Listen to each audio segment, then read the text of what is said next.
Can you sign documents? Yes, I can you sign order all documents, Senate yes. staff? I can sign documents. So in the absence of a Senate President, I can perform the duties para hindi nahihinto yung administrative issues dito sa Senado. In fact, after nito, kakausapin ko yung Execom para masigurado na tuloy-tuloy yung trabaho natin. No? Kahit gusto namin magtrabaho kung yung support staff ay hindi naman nagpa-function, mahihirapan rin. No? So basically, sir, lahat ng mandato ng Senate President ay kaya mo pong gawin. Correct. Allowed kang Correct. gawin. Yes. Okay. Sir, but Senator Alan Peter Cayetano said that he's still the legitimate moral Senate President. How are you dealing with that, sir? Well, kahapon nakita naman natin yung proceedings, no? At nakita natin may quorum, nag-declare ng all seats vacant, pinagbotohan yon, at after that ay bumoto ng mga majority leader, bumoto rin ng Senate President Pro Tempore, Secretary at Sergeant at Arms. So all the proceedings ay in full view of the public and compliant with our Constitution. And let me acknowledge the presence of Secretary Remulla, and let me thank Secretary Remulla for being physical present dito sa Senado para ma-assure natin na unang-una, ang Senado ay tahimik, orderly, at walang untoward incident na mangyayari. Personally ako humingi ng tulong kay Secretary Remulla para masigurado natin na ang premises ng Senado ay laging protektado at orderly.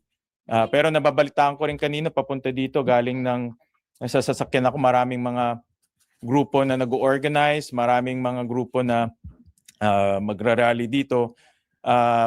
Maraming mga empleyado tayo, no, na medyo kinakabahan, no? So we need to assess the situation. But meron ng threat coming from your colleagues or from another senator na manggugulong today, sir?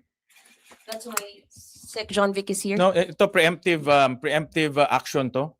Wala kaming tinuturo kung sino manggugulo, anong grupo manggugulo, preemptive to, no? So lahat ito ay preemptive action. walang arrestuhin. Walang arrestuhin si Sec. Judge. Wala naman. Sen, balikan ko lang yung ano. Hindi pa kami nakakapag-usap, but I plan to extend my hand to all the senators, no? Whether majority, minority, but of course in this case the new minority, at importante ngayon buo ang Senado at nagtatrabaho ang Senado, no? So marami rin naman sa mga minority, mga personal na kaibigan natin, si Senator Joel Villanueva, Senator Marcoleta, mga personal na kaibigan natin. So I would appeal to their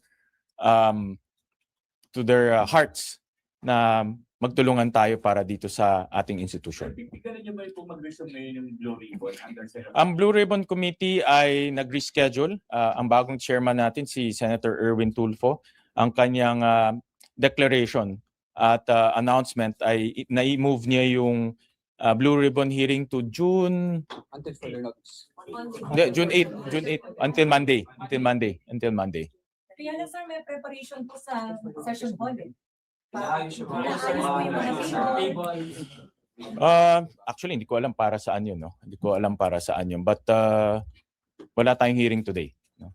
So, Sir, how gagawin po, do you sir? address the confusion that it's creating to the public? Kasi po kagabi, before matulog ang lahat, ibang document ang lumalabas whether there will be a hearing or not. I think una-una yung mga partners natin tulad ng House of Representatives, in-affirm na itong proceedings yesterday. Nakita nyo naman, in-affirm ni Speaker Bogie D.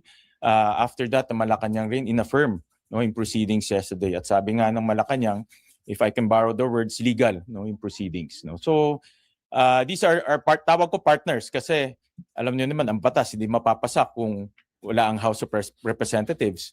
Ang batas hindi rin maipapasa kung hindi pepermahan ng presidente. So these are partners para makapasa tayo ng mga mahalagang batas. Sir, paano po ang gagawin kapag halimbawa ay nagpumilit sila talaga na gamitin ng session hall para sa balak nilang pagdinig? At sabi ho kasi kahapon ni Senator Alan Cayetano ay ihaharap nila yung 18 Marines. Walang pagdinig ngayon. Mhm. No? There's no hearing today. Yan ang announcement ng Blue Ribbon Chair na si Senator Erwin Tulfo. Ipapadlock po ba ang session hall or any committee room para hindi nila magamit? Hindi ako mahilig sa mga padlock, no. Basta sundan lang yung protocol. So ibig sabihin may mga protocols tayo for security, no. For example, kung walang hearing, di walang resource persons, no. Wala ring mga arrangements kung walang hearing, no? Kasi wala naman officially hearing today. So ano po yung aktual na mangyayari o gagawin kapag ka po sila ay dumating? I cannot speculate, Nympha, pero our position ay walang hearing today, no? Pero habang napigilan, sir, Senator Erwin Tulfo, may 2 to 3 senators pa daw na lilipat po sa team ninyo. Mas maganda tanungin si Senator Tulfo, mas maganda yung kanyang antena sa ganyan, no? So sir, pipigilan niyo ba, sir, kung may mga papasok na senador at resource person? no, ang senador, this is their building, no? Dito building ng Senate President, ng Senate President pro tempore, office to ng mga senador, no? So dapat lang sila pumasok dito. Sir, yung resource person, yung mga witness na sinasabi. Well, since walang hearing, walang resource persons, no? Wala tayong hearing, eh. Resource persons will not be allowed to enter the They will not be building. allowed, no? Kasi walang hearing, eh. Sen, balikan ko lang. That's under the security policy. Sen, binanggit nyo yung pagkakaroon ng quorum kahapon kaya napalitan ang leadership ng Senado. Pero ang pinagbabasihan yung numero ay 22. Pero dun sa roll call kahapon, 24 na senator na pangalan ang tinawag sa roll call. Paano po mapapaliwanag din?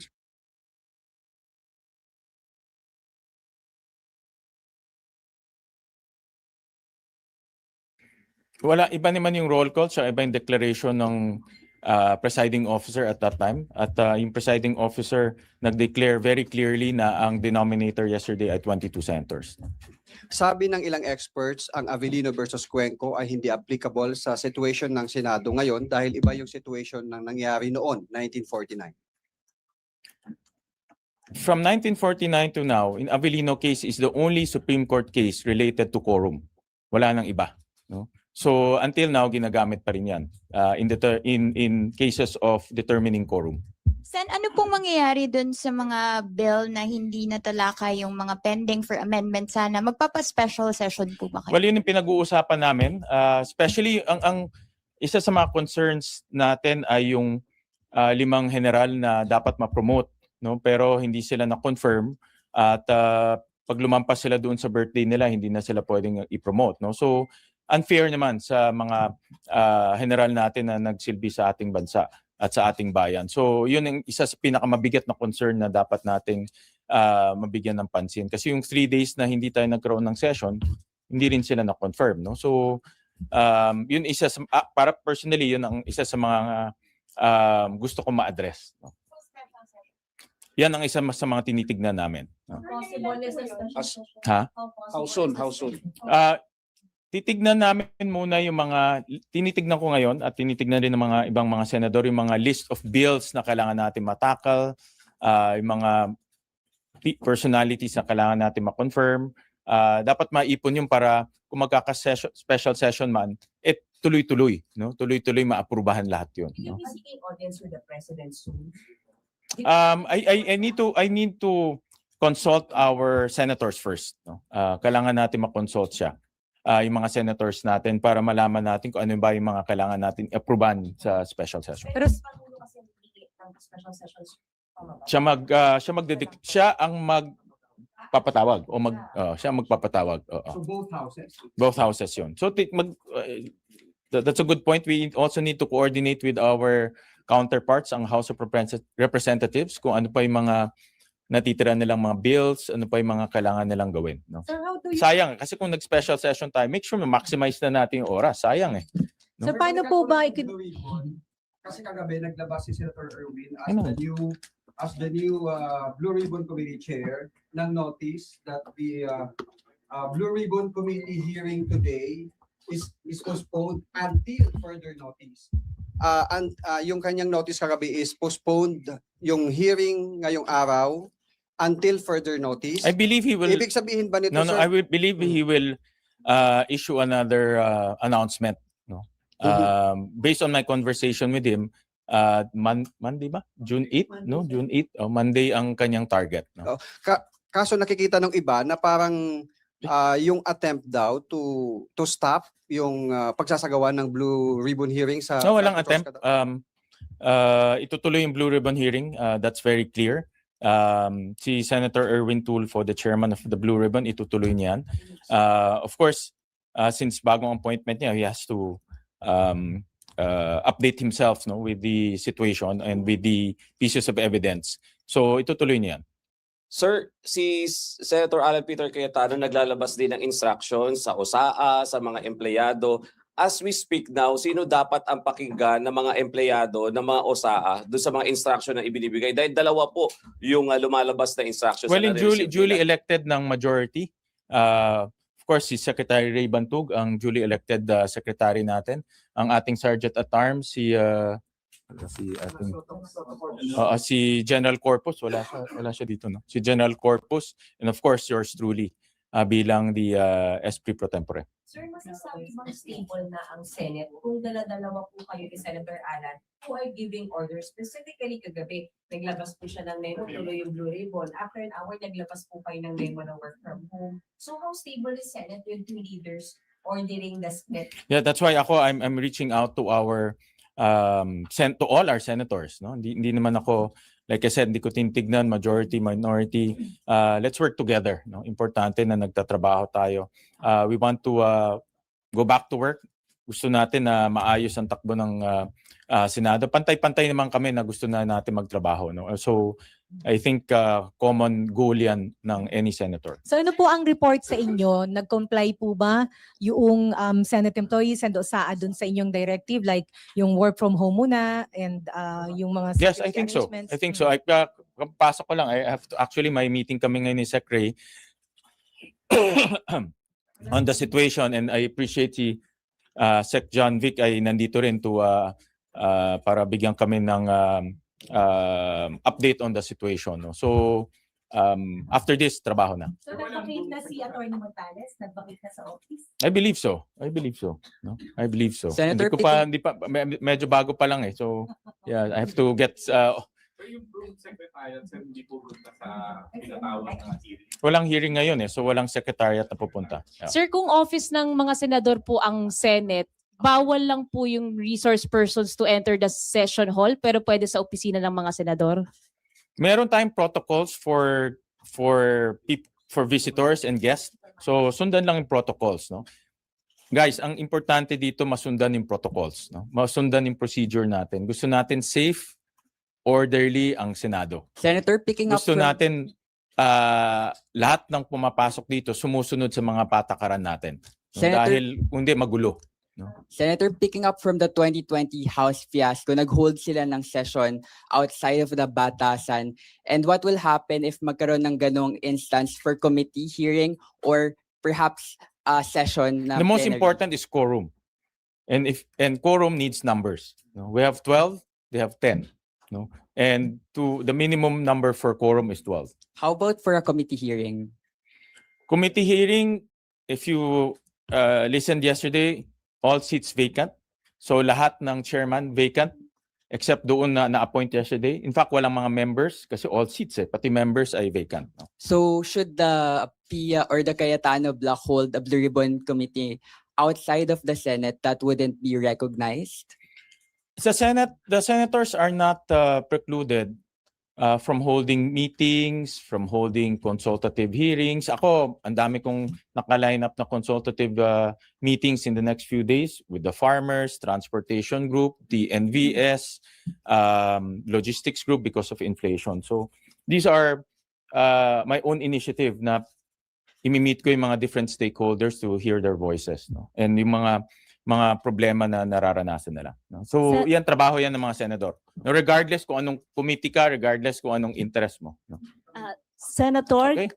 will you invoke the same na sinabi po ni dating Senate President Drilon na yung 2015 kasama sina Senator Cayetano Mm. na ginamit yung same 12 majority. Correct. I So- cited that yesterday in my explanation na hindi bago yung 12 na may quorum. In 2015 meron na ganyan, and I believe kanina meron mga document ako nakita na hindi lang pala 2015 but many times, no? I just need to confirm yung mga years, but definitely in 2015 12 lang yung senators to determine a quorum. Sir, can we gear towards the impeachment issue? Kasi isa yan sa inaabangan. Will you also be the one to preside? over Well, under the impeachment? rules, since ang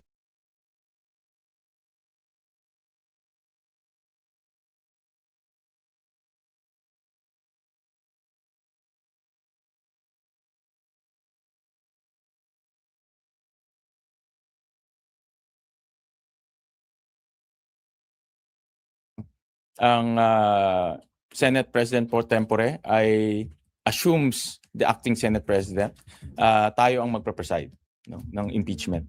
But I will also, since again, no, bago lang tayo, I'll also talk to the Secretary to see the schedule. Sir, so magre-re-oath kayo, sir? Paano ba? Mag-oath taking ulit ang impeachment court dahil kayo na ang presiding officer? Yes, Ganun- yes. When will this happen, sir? Well, I have to consult with the clerk of court, no? Kung ano yung mga procedures, no? But definitely pagbukas ka lang mag-oath. Sir, hanggang kailan po kayo acting SP? May usapan po ba na, kunyari sa special session, sir, magkaroon na kayo ng 13, maging SP ka na, ganon, sir? Possible 'yan. Possible 'yan kung magkakaroon ng 13. Na kailan, sir, mangyayari? Hindi pa When the natin special alam. session opens, it's possible that, ano yun, sir? Sorry po. Kung may 13, no, pwede sa special session 'yan for sure. No, but wala pa tayong pinag-uusapan pa all of these things. So, Sen, kahapon na aprubahan yung Senate resolution na nagpupush para sa pag-elect ng presiding officer para sa impeachment court. So, ibig sabihin nakapag-elect na sila, which is you. Kayo po ba ang na-elect? No, walang election yesterday. No, we just amended the rules. It's still the Senate President will preside the impeachment unless yung Senate itself will say na and they will agree and say na we elect somebody else. No? So, but as a rule, it's the Senate President. Sir, sorry, hindi naman sa minamaliit yung acting, pero kamusta yung Senate work with just an acting Senate President and not a real Senate President, sir? Well, that is in the rules, no? Kasi ang rules natin, very clear kung may mga ganitong situation, dapat tumatakbo pa rin yung Senate, no? So that's why they appointed an acting Senate President, no? Para takbo pa rin lahat. Lahat pa rin ay gumagana, no? So that's the essence of why we have that rule. So you are not weak. The institution is not weakened by just having an acting SP. No, it's tuloy-tuloy pa rin eh. As long as the institution is moving, as long as the institution is functioning, then it's performing its duties. Clarification na SP. Constitute ng impeachment court kung adjourn na kayo as a legislative body. Yes. Pwede. Kasi the impeachment court takes a life of its own. Eh, no? So separate naman siya from the legislative body. No? So yung Pero may schedule na kasing release. No? So we have to review that schedule. But ano naman kami, na brief naman kami doon sa schedule nung release yun. No? pero yung re-oath, sir, dapat may session, di ba? It can happen during the impeachment proceedings already. Impeachment court na agad. Yes, oo. It can happen during that time. Same senators naman yun eh. 'Di ba? Kasi diba yung power resolution district, you can appoint a presiding officer. So who's the likely presiding officer? For now, it's the acting Senate President. And you're not inclined to appoint someone else. I have to consult the senators. Sen, balikan ko lang yung sa issue ng pagsasagawa ng pagdinig sa labas ng Senate premises. So the camp of Senator Pia is not barred from holding a hearing, a committee hearing outside the Senate. A hearing kasi may procedure yan eh. Mag-release ka ng invitation 3 days ahead. Tapos i-advise mo yung legislative office to set it up. Dapat may mga stenographers, etc. No? So, but meetings you can. No? Ang meetings mas liberal ang process. No? You can ask for a meeting or a consultative meeting 1 or 2 days ahead, no? So, or 1 and 2 days after. No. Pero kung related siya sa Blue Ribbon, yung kanilang isasagawang meeting outside the Senate, are they required to submit the report sa mismong It's Blue Ribbon it's Committee? option na yan ng who will preside over the meeting. No? Okay, okay tayo guys. Sir, di ba nag-approve kayo ng resolution para amyendahan ang impeachment rules para sa gayon ay pwede pong mag-preside ang iba kasi tama ho ba nasa rules dapat Senate President. So since walang Senate President. So kailan niyo po maaaprubahan yung amendment doon sa rules at Aprobahan na. ano I mean sir, 'di ba sa impeachment court mismo yung kinakailangan aprubahan yung rules? Hindi. Sa Kahapon impeachment court? inaprubahan Opo, namin yes, yung sir, sa plenary, yung, yung pag-amend. yes. Pero hindi po ba yung kailangan aprubahan ulit habang na. naka-convene kayo sa impeachment court? Hindi na kailangan. So kahapon is already good to go. And then kailan po mangyayari yung panunumpa ninyo bilang presiding officer ng impeachment court? Pag open na ng impeachment. Okay, sa July 6. Pag open na ng impeachment proceedings. As is As for now, kasi we have to I think yan yung that is based on the original schedule, and I think okay for me the original schedule is feasible. No, so but again I have to consult the clerk of court kung andun pa yung mga issues pa na pwedeng mangyari. And then pa-clarify lang po, sir, yung katayuan ni Senator Cheese Escudero, kasi sabi niya, dumating siya kahapon, meron siyang press statement, sinasabi niya na wala siyang iniiwan o sinasamahang grupo o pangkat. Part po ba siya ng majority block o ano ho ang situation? As far as I'm concerned, part siya ng majority block. No? So, Hindi siya independent or... no, hindi siya independent. At least from what my knowledge, no, my personal knowledge is. Sir, yung panawagan niyo sir sa mga kasamahan niyo na magbalik trabaho sir. Kasama din ba yung panawagan na kilalanin kayo at ang grupo ninyo at doon yung mag-join? Alin? Kasama din ba sir panawagan na kilalanin kayo at grupo niyo at doon yung mag-join? Ang aking panawagan ay magtulong-tulong, no? So that we can move forward. Yun ang aking panawagan, and I would really like to unify the Senate kasi yun ang kailangan natin ngayon no? And I know it's difficult for now kasi emotions are high, pero kung medyo humuhupa ng emosyon ay kailangan namin mag-usap-usap kami. Sir, kung mag-arrange lang po yung mga senador, yung Cayetano block, and kasama na nila yung resource persons that they will be pushing for the hearing ng Blue Ribbon Committee, what is the most that they can do? Kasi may info po na nandyan na po yata sila nag-aayos na. Well, they can.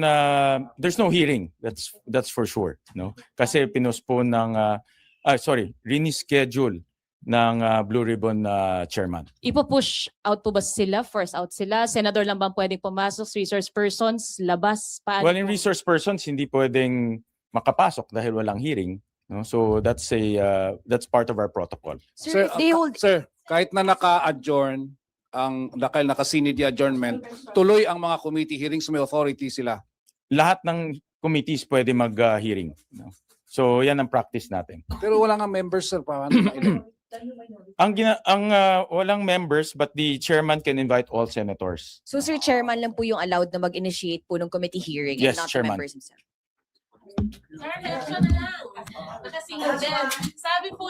Sabi po ni Senator Alan Peter Cayetano ay tuloy ang hearing kahit anong mangyari.